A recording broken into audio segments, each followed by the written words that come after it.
Welcome to the first new studio vlog. I promised you a studio tour. I said I'd show you around. I said I'd explain what I'm doing.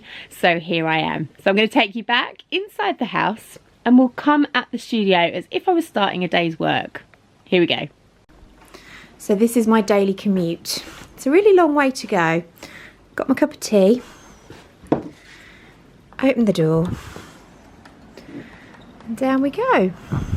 1, 2, 3, 4, 5, 6, 7, 8 paces to my studio.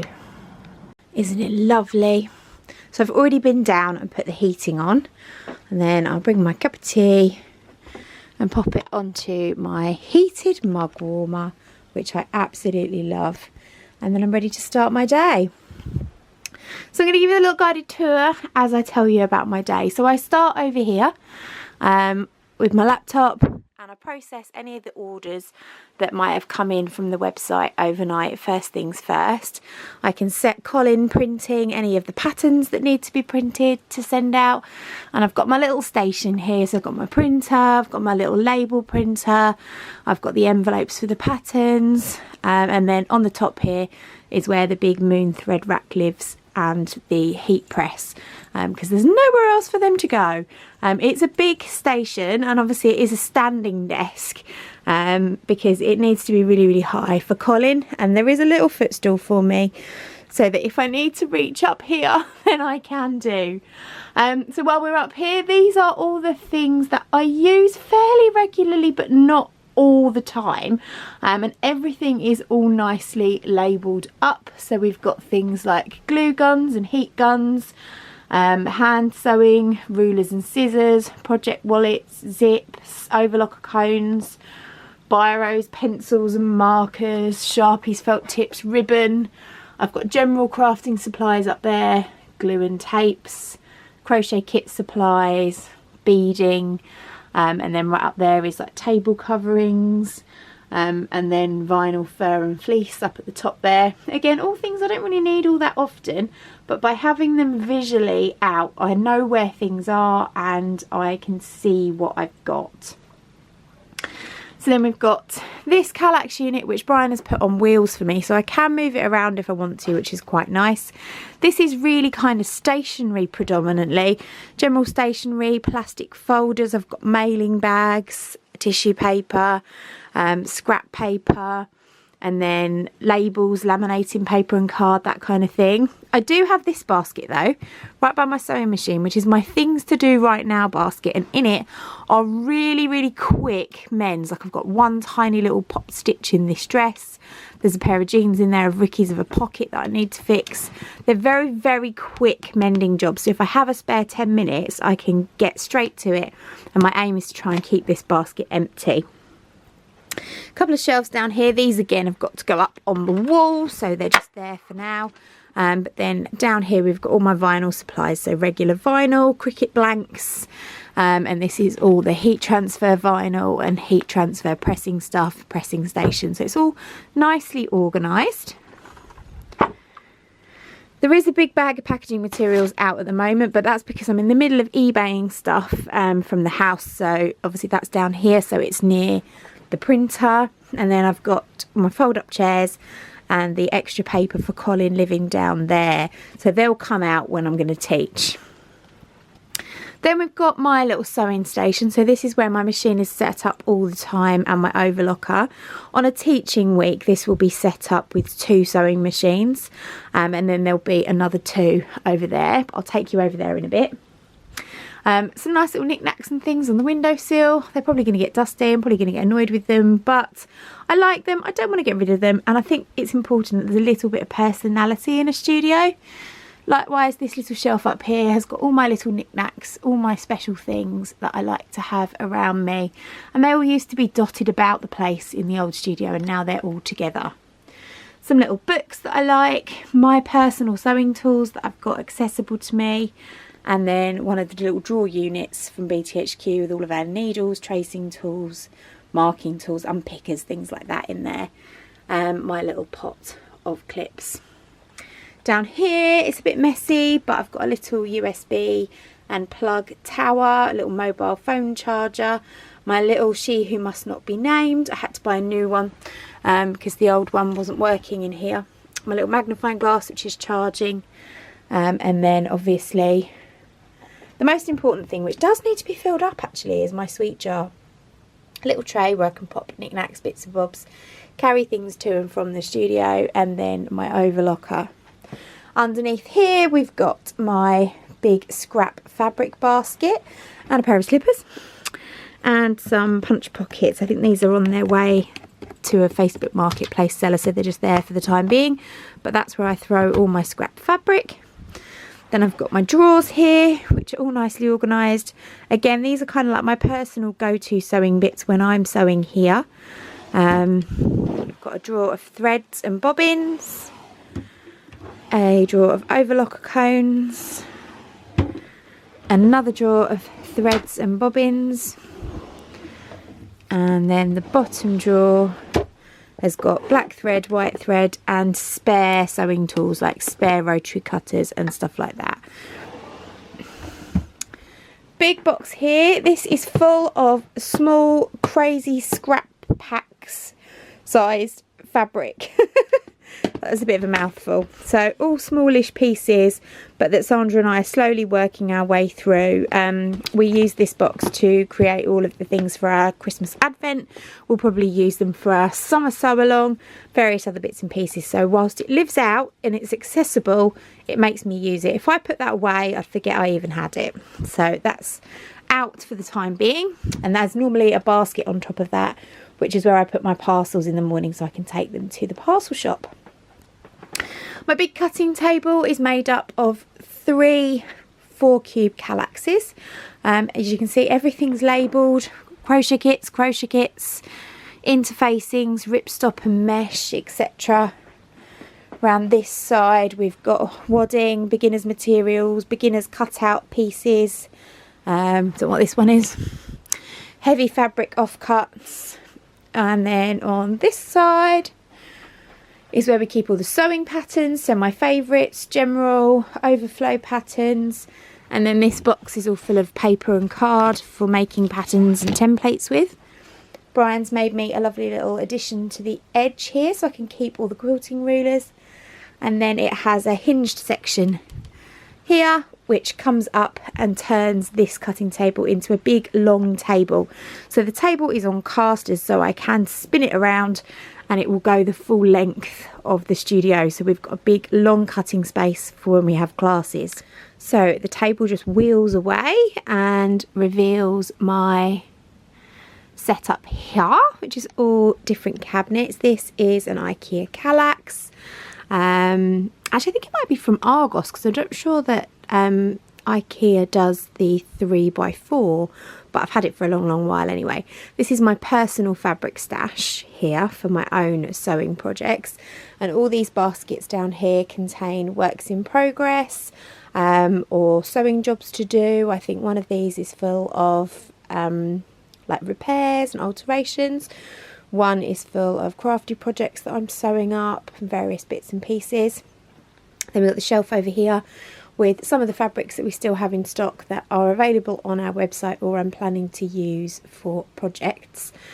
And then up here we've got boxes. They're all labelled, as you can see, so they contain things like buttons, binding, cuffs, cord, webbing, various bits and bobs.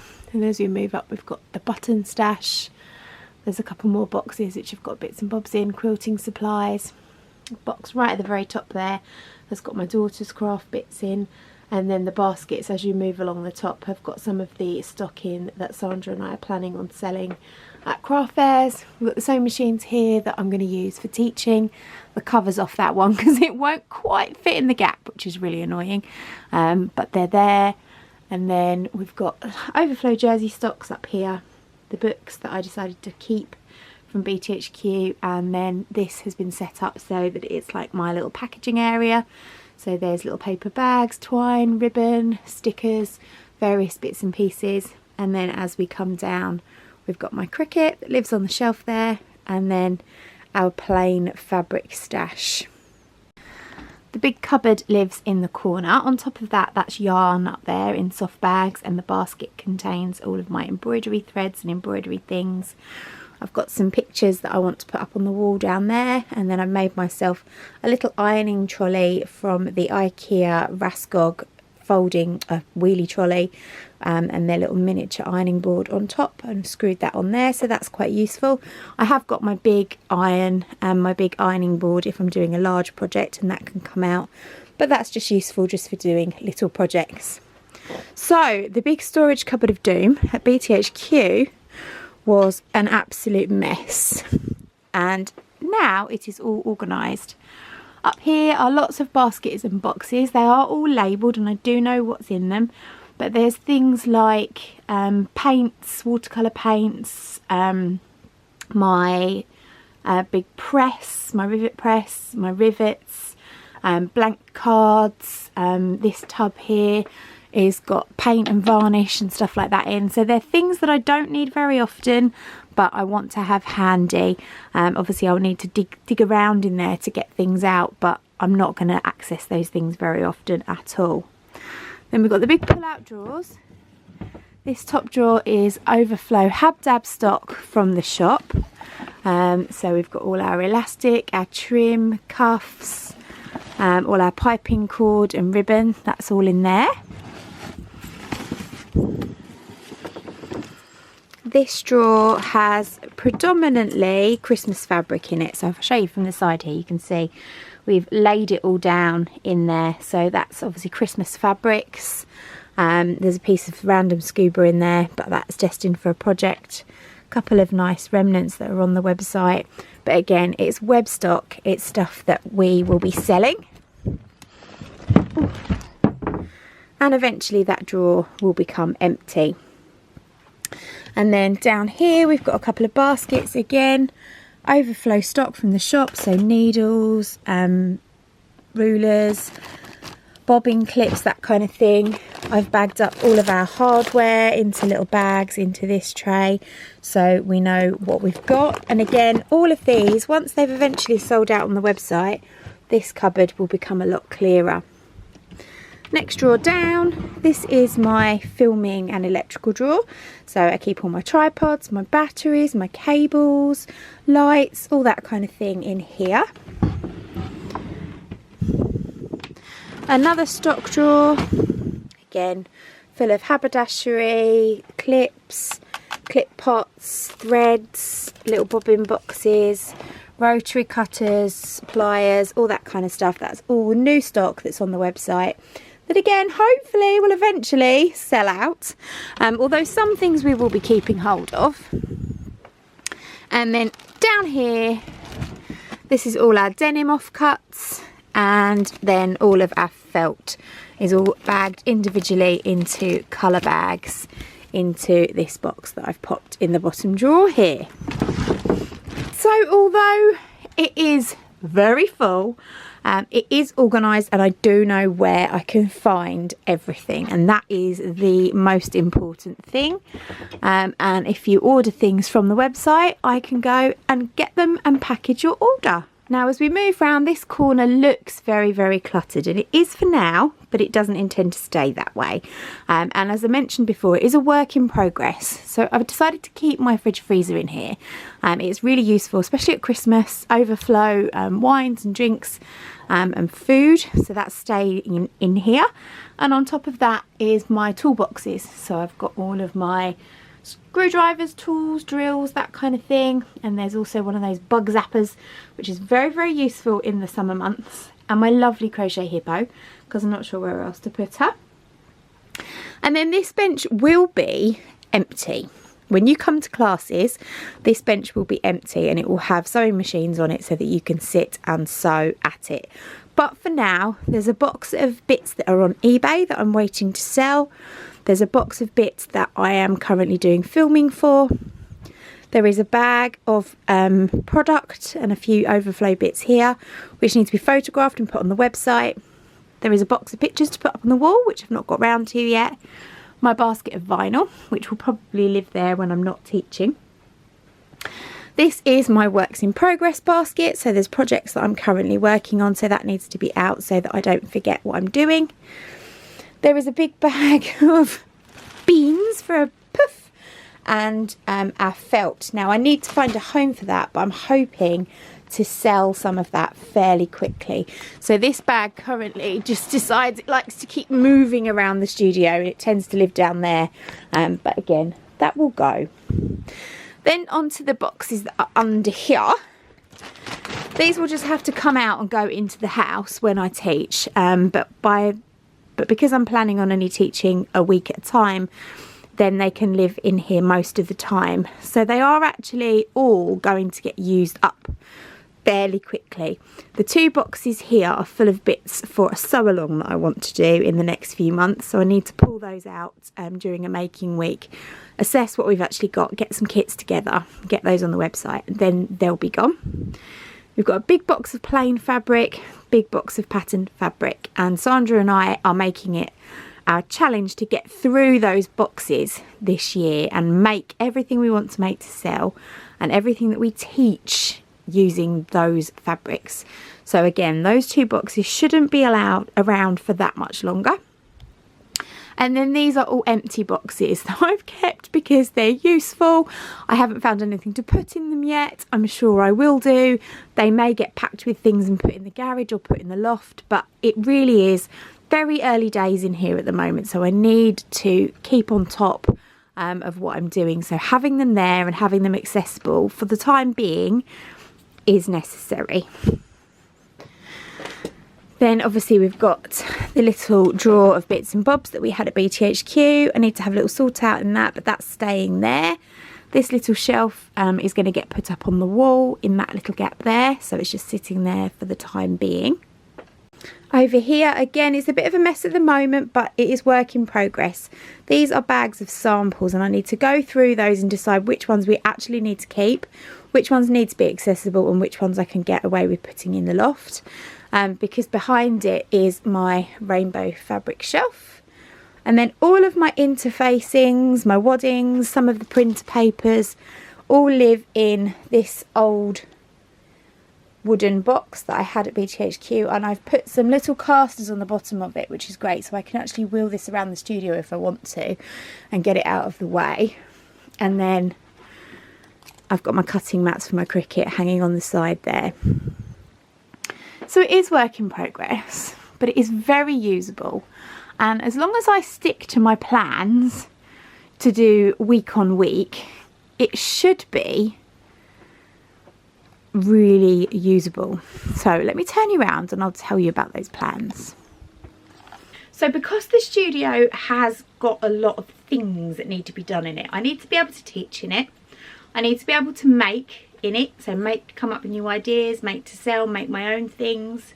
I need to be able to hold some stock in it temporarily while we've still got stock and process orders, and I need to be able to film in it so that I can create content like this video for our YouTube channel, on my YouTube channel. So I decided that the easiest way to do that is to plan my months so that I have weeks of doing specific things. So this week, when you're watching, or when this is being filmed, sorry, is a filming week. So I am filming lots of YouTube content, lots of Instagram stories, lots of reels, all sorts of bits and pieces, and I'll be filming those. Any online courses that I'm looking to release as well, I'll film those. Any extra videos for my sewing club, I'll film those. So basically, film. Fill up the camera SD cards with content, do nothing with it, set it aside. Because the second week in the month is an admin week, and in an admin week I will edit videos, I will upload videos, I will schedule videos, I will get my newsletters sorted out, I will update my website, I'll do any bill paying, just general, anything that involves sitting at the computer and doing work. And I can do that in the house, or I can do it in here in the studio, depending on what I'm up to. Then the next week is a making week. So in a making week, I will be making samples for new classes. I will be making up kits that I might be sending out for courses. I might be making some things to sell. Or if I have any time left over, I might actually be making some stuff for myself. And during a making week, we also have our online socials. So that's great because we can turn the computer on, turn Zoom on. I'm busy making, but I'm also taking part in a social via Zoom with some of my other lovely customers and pupils. So that's good. So we've got filming week, making week, admin week, teaching week. The last week of the month is teaching week, and that is when I will transform the studio, put away anything that's out that I'm not using, make sure it's all away and tidy. It might have to go into the house temporarily. Put the chairs out, put the sewing machines out, get the cutting table out, get the ironing board and the iron out, and the studio is then a place where I can teach and where Sandra can come in and teach. So teaching our sewing classes. If I'm doing a crochet class, or a similar workshop that's sat around a table, then I will teach that from my conservatory, which I'm not going to show you at the moment because we're in the middle of having building work done and it's not ready and it's not finished, but it will be, and that's my plan, is to teach those classes from there. So then the first week of every month is a teaching week as well, and what that means is I've got a whole fortnight where I can have the studio set up to teach. Then once that's over and done with, I'm back to my making, my admin and my filming week, so I can turn it into carnage again, do whatever I want. I haven't got to worry about leaving it messy because I've only got that period once every 3 weeks where I'm going to be teaching. Now I think this is going to work. So far so good. We're day 1 of filming week. I'm looking at my to-do list. I've planned out my month. I know what I need to film. I know what I need to make. I know what I need to do. I'm using the Maker's Yearbook to help me do that, which is a really, really good book. I'll link it down below. It's a planner. And yeah, things are okay at the moment. I'll come back to you in a couple of months' time, probably with a bit of an update on how the studio's looking once we've worked our way through some of the stash. Hopefully it won't be quite so closed in and cluttered. We'll have taught some classes so we can see how that goes and see if I need to make any changes to either my routine or the way that we organise the studio. But I'm really pleased with it when you consider how much work and effort has gone into the past 6 months. Bearing in mind it was August that I decided that we were going to be closing the original studio. Yeah, there's been a lot of work. I'm really tired, and as such I'm only doing 1 week of teaching this month, so I'm just going to be doing the second one, and I'm actually going on holiday. I need to get away. I need to lay on a sun lounger on a beach and swim in the sea, and that is exactly what I'm going to do, but I think it's well deserved. So that's where we are right now. I hope you enjoyed this little tour of my new studio. I know people love to see spaces and see what's what. If you have any questions or you want to know anything more about my organising system or where I'm keeping things or how I'm keeping things or how I work, just mention them in the comments. I would love to come back to you and answer those questions maybe in another video. But I'll see you all soon. Thanks for watching. Bye!